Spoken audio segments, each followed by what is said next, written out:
എന്തുകൊണ്ടാണ് 99% ആളുകളും സമൃദ്ധി അല്ലെങ്കിൽ ഐശ്വര്യം നേടുന്നതിൽ പരാജയപ്പെടുന്നത്? ഈ വിഷയത്തെക്കുറിച്ചാണ് ഇന്ന് നമ്മൾ ചർച്ച ചെയ്യാൻ പോകുന്നത്.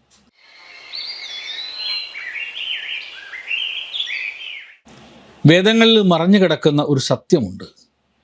ആ സത്യം കണ്ടെത്തിയാൽ ഈ പ്രശ്നത്തിന് പരിഹാരമാവും. ഇന്ന് നമ്മൾ സംസാരിക്കാൻ പോകുന്നത് വളരെ പ്രസക്തമായ ഈ വിഷയത്തെക്കുറിച്ചാണ്. സമൃദ്ധിയുടെ മനഃശാസ്ത്രം. സമൃദ്ധി എന്ന് പറഞ്ഞാൽ എന്താണ്? അത് നമ്മുടെ മനസ്സിൽ എങ്ങനെയാണ് സൃഷ്ടിക്കാൻ പറ്റുക?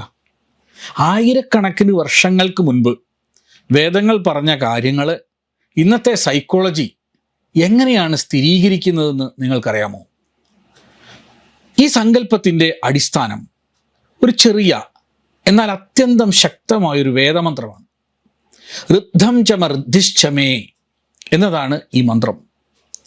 എനിക്ക് പൂർണ്ണ വിജയവും സമൃദ്ധിയും ലഭിക്കട്ടെ എന്നാണ് ഈ മന്ത്രത്തിൻ്റെ അർത്ഥം.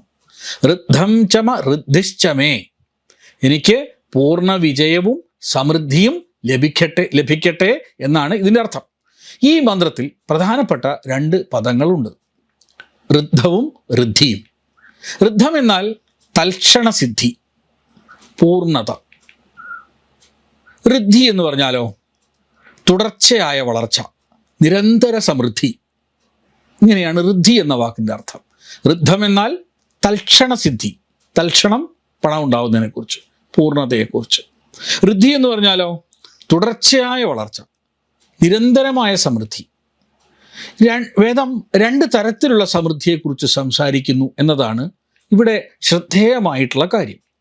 ഒന്നാമത്തേത് ഉടനടിയുള്ള ഫലം, നിങ്ങൾക്ക് ഇപ്പോൾ വേണ്ടത് എന്ന അർത്ഥത്തിൽ. ഒരു പരീക്ഷ പാസ്സാകണം, ഒരു പ്രൊജക്റ്റ് വിജയിക്കണം, ഒരു ജോലി കിട്ടണം. ഇതൊക്കെ ഋദ്ധം എന്ന വകുപ്പിൽ പെടുന്നതാണ്. രണ്ടാമത്തേത് ദീർഘകാല വികസനമാണ്. നിങ്ങളുടെ ജീവിതം തുടർച്ചയായി വളരണം. ഇന്ന് ലഭിച്ചത് നാളെ കൂടുതലാകണം, അടുത്ത മാസം അതിലും മെച്ചമാകണം. ഇതിനെ ഋദ്ധി എന്നാണ് വിളിക്കുന്നത്. ഇതാണ് വേദത്തിൻ്റെ സമഗ്രമായ കാഴ്ചപ്പാട്. ഇന്നത്തെ വിജയവും നാളത്തെ വികാസവും രണ്ടും പ്രധാനമാണ് എന്നർത്ഥം. ആധുനിക സൈക്കോളജിയിലെ സമൃദ്ധി എന്നാൽ അബണ്ടന്റ് മൈൻഡ് സെറ്റ് ആണെന്ന് ഞാൻ കഴിഞ്ഞ ശുഭദിനത്തിൽ പറഞ്ഞത് ഓർക്കുന്നുണ്ടാവുമെന്നാണ് ഞാൻ വിചാരിക്കുന്നത്. സ്റ്റീവൻ കോവി പറഞ്ഞ പ്രസിദ്ധമായ ആശയമാണ് ഈ പറയുന്ന ഈ abundant mind set. Scarcity mind set എന്നാൽ പരിമിതമായേ ഉള്ളൂ, എനിക്ക് കിട്ടിയാൽ മറ്റൊരാൾക്ക് നഷ്ടപ്പെടുമെന്ന ചിന്തയാണ്. അബണ്ടൻസ് മൈൻഡ് സെറ്റ് എന്നാലോ എല്ലാവർക്കും ഉള്ളതുണ്ട് ഇവിടെ ഈ പ്രപഞ്ചത്തിൽ, ഈ പ്രപഞ്ചം സമൃദ്ധമാണ്, എല്ലാവർക്കും വേണ്ടത് ഇവിടെയുണ്ട് എന്ന ചിന്തയാണ്. വൈദിക ദർശനം എന്താണ് പറയുന്നതെന്ന് നിങ്ങൾക്കറിയാമെന്നാണ് എനിക്ക് തോന്നുന്നത്. കാരണം നിങ്ങൾ പലപ്പോഴും ഈ മന്ത്രം കേട്ടിരിക്കും, പൂർണ്ണമദ പൂർണ്ണമിതം. അത് പൂർണ്ണം, ഇതും പൂർണ്ണം. പൂർണ്ണത്തിൽ നിന്ന് പൂർണ്ണം ഉണ്ടായാലും പൂർണ്ണം തന്നെ ശേഷിക്കുമെന്നത് പ്രസിദ്ധമായ ഋഷിവാക്യമാണ്. പ്രപഞ്ചം അനന്തമായ സമൃദ്ധിയാണ്. നിങ്ങളുടെ മനസ്സിൻ്റെ വാതിൽ ആ സമൃദ്ധിക്കായി തുറക്കുമോ ഇല്ലയോ എന്നത് മാത്രമാണ് യഥാർത്ഥത്തിലുള്ള പ്രശ്നം. അതിന് നമുക്ക് സമൃദ്ധിയുടെ വൈദിക മനഃശാസ്ത്രം എന്താണെന്നാണ് പഠിക്കേണ്ടത്. ഒന്നാമത്തെ കാര്യം സങ്കല്പശക്തി തന്നെയാണ്. വേദങ്ങളിലെ എല്ലാ കർമ്മങ്ങളും സങ്കല്പത്തോടെയാണ് ആരംഭിക്കുന്നത്. അതിന് സങ്കല്പ പാഠം എന്നാണ് പറയുക. ഒരു യജ്ഞം ചെയ്യുകയാണെങ്കിൽ, ഒരു പൂജ ചെയ്യുകയാണെങ്കിൽ ഒക്കെ സങ്കല്പ പാഠമുണ്ട്. സങ്കല്പം എന്നാൽ വ്യക്തമായ ഉദ്ദേശ്യം, ലക്ഷ്യം എന്നൊക്കെയാണ് അർത്ഥം. ഋദ്ധം ചമ ഋദ്ധിശ്ചമേ എന്ന് പറയുമ്പോൾ ആ മന്ത്രം നമ്മൾ ഉച്ചരിക്കുമ്പോൾ നിങ്ങൾ പ്രപഞ്ചത്തോട് വ്യക്തമായിട്ട് പറയുകയാണ്, എനിക്ക് സമൃദ്ധി വേണം, ഇപ്പോഴും എന്നേക്കുമായും എനിക്ക് സമൃദ്ധി വേണം. ഇത് കേവലമായ ഒരാശയമല്ല, ശക്തമായ ന്യൂറോളജിക്കൽ പ്രോഗ്രാമിംഗ് ആണ്. നിങ്ങളുടെ മനസ്സിനെ നിങ്ങൾ ഡയറക്റ്റ് ചെയ്യുകയാണ് ഇവിടെ ചെയ്യുന്നത്. രണ്ടാമത്തേത് മന്ത്രത്തിൻ്റെ പുനരാവർത്തനത്തിൻ്റെ ശക്തിയെക്കുറിച്ച് മനസ്സിലാക്കലാണ്. വേദങ്ങളിൽ ജപം വളരെ പ്രധാനമാണ്. ജപം എന്നാൽ ഒരേ മന്ത്രം വീണ്ടും വീണ്ടും ചൊല്ലലാണല്ലോ, നമുക്കറിയാം, നമ്മളൊക്കെ ജപിക്കാറുണ്ട്. എന്തുകൊണ്ടാണ് ഇത് പ്രധാനമാകുന്നത്? കാരണം നമ്മുടെ സബ് കോൺഷ്യസ് മൈൻഡിനെ പുനരാവർത്തനത്തിലൂടെ മാത്രമേ നമുക്ക് റീപ്രോഗ്രാം ചെയ്യാൻ പറ്റൂ. ഒരു പ്രാവശ്യം പറഞ്ഞാൽ അത് കോൺഷ്യസ് മൈൻഡ് കേൾക്കും. അനേകം തവണ അത് ആവർത്തിച്ച് പറഞ്ഞാലോ സബ് കോൺഷ്യസ് മൈൻഡ് അത് സ്വീകരിക്കാൻ തുടങ്ങും. സബ് കോൺഷ്യസ് മൈൻഡാണ് നമ്മുടെ ജീവിതത്തിൻ്റെ 95% നിയന്ത്രിക്കുന്നത്. അതിനെ സമൃദ്ധിയിലേക്ക് പ്രോഗ്രാം ചെയ്യുക എന്നതാണ് വേദിക് സൈക്കോളജിയുടെ രഹസ്യം. മാനസികമായി സങ്കല്പിക്കുന്നതും യഥാർത്ഥമായി കാര്യങ്ങൾ ചെയ്യുന്നതും തലച്ചോറിൽ ഒരേ പാറ്റേൺ ആണ് സൃഷ്ടിക്കുന്നതെന്ന് പലർക്കും അറിഞ്ഞുകൂടാ. ന്യൂറോപ്ലാസ്റ്റിസിറ്റി എന്നത് ആധുനിക ജീവശാസ്ത്രം തെളിയിച്ചിട്ടുള്ള ഏറ്റവും വലിയൊരു കണ്ടെത്തലാണെന്ന് ഒരു ശുഭദിനത്തിൽ ഞാൻ പറഞ്ഞതാണ്. നിങ്ങളുടെ തലച്ചോറിനെ നിങ്ങൾക്ക് മാറ്റിമറിക്കാൻ കഴിയുമെന്നാണ് ന്യൂറോപ്ലാസ്റ്റിസിറ്റി എന്നതുകൊണ്ട് ഉദ്ദേശിക്കുന്നത്. ഋദ്ധം ചമർദ്ദിശ്ചമേ എന്ന വേദമന്ത്രം ദിവസവും ചൊല്ലുന്നത് നിങ്ങളുടെ തലച്ചോറിൽ പുതിയ ന്യൂറൽ പാത്വേകൾ സൃഷ്ടിക്കുന്നു. സമൃദ്ധിക്കായുള്ള പാത്വേകൾ ആണ് സൃഷ്ടിക്കപ്പെടുന്നത്. മറ്റൊരു പ്രധാനപ്പെട്ട കാര്യം കൂടിയുണ്ട്. റാസ് എന്നാണ് പറയുക, RAS, അതായത് reticular activating system. RAS, RAS. നിങ്ങളുടെ തലച്ചോറിലെ ഫിൽട്ടറാണ് RAS.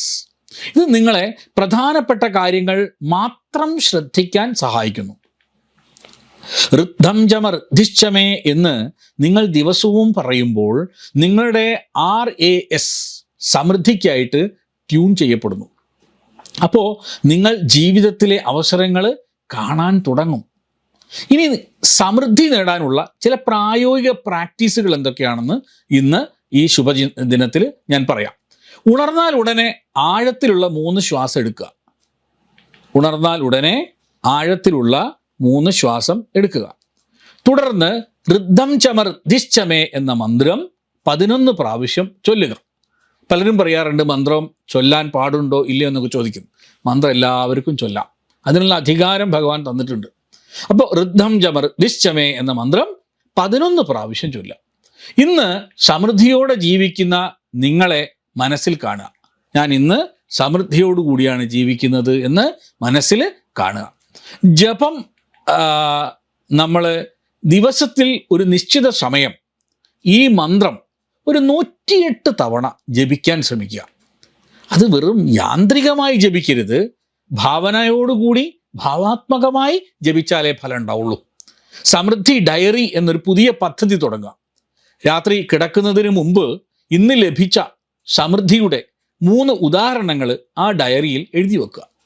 ഇത് നിങ്ങളുടെ റെറ്റിക്കുലാർ ആക്ടിവേറ്റിംഗ് സിസ്റ്റത്തെ അഥവാ റാസിനെ അനുകൂലമാക്കും എന്നുള്ളതാണ് പ്രത്യേകത. അത് സമൃദ്ധി എന്ന ചിന്തയെ ശക്തമാക്കും. ഇനി പ്രധാനപ്പെട്ട മറ്റൊരു കാര്യം കൂടി പറയാം. അത് സേവനം എന്ന മന്ത്രമാണ്. സമൃദ്ധി കൂടുതൽ വേണമെങ്കിൽ അത് പങ്കിടാൻ കഴിഞ്ഞാലേ പറ്റൂ. ഞാൻ കഴിഞ്ഞ എപ്പിസോഡിൽ അത് പറഞ്ഞിരുന്നു. നിങ്ങളുടെ സമയം, സമ്പത്ത്, അറിവ് എന്തെങ്കിലും പങ്കിടുവാൻ ശ്രമിക്കണം. സമൃദ്ധിയുടെ ഊർജം സർക്കുലേറ്റ് ചെയ്യാം. സമൃദ്ധി ഒരു ബാഹ്യ സ്വത്തല്ല, അതൊരു ആന്തരിക അവസ്ഥയാണ്. നിങ്ങളുടെ യാത്ര ഇന്ന് തുടങ്ങുക. ഇന്ന് രാവിലെ മുതൽ ഈ മന്ത്രം 11 പ്രാവശ്യം ചൊല്ലുക. ഒരു സമൃദ്ധി ഡയറി ആരംഭിക്കുക. 40 ദിവസം തുടർച്ചയായി പരിശീലിക്കുക. ഓർക്കുക, സമൃദ്ധി നിങ്ങളുടെ ജന്മാവകാശമാണ്. പ്രപഞ്ചം അനന്തമായ സമൃദ്ധിയാണ്. നിങ്ങളുടെ മനസ്സ് ആ ചാനലിലേക്ക് ട്യൂൺ ചെയ്യുക. ഋദ്ധം ചമർദ്ദിശ്ചമേ എന്ന ആ മന്ത്രം എല്ലാവർക്കും പൂർണ്ണ സമൃദ്ധി നൽകുവാൻ പ്രാപ്തമായി തീരട്ടെ എന്ന് പ്രാർത്ഥിച്ചുകൊണ്ട് ഇന്നത്തെ ശുഭദിനം എല്ലാവർക്കും ആശംസിക്കുന്നു. നമസ്കാരം.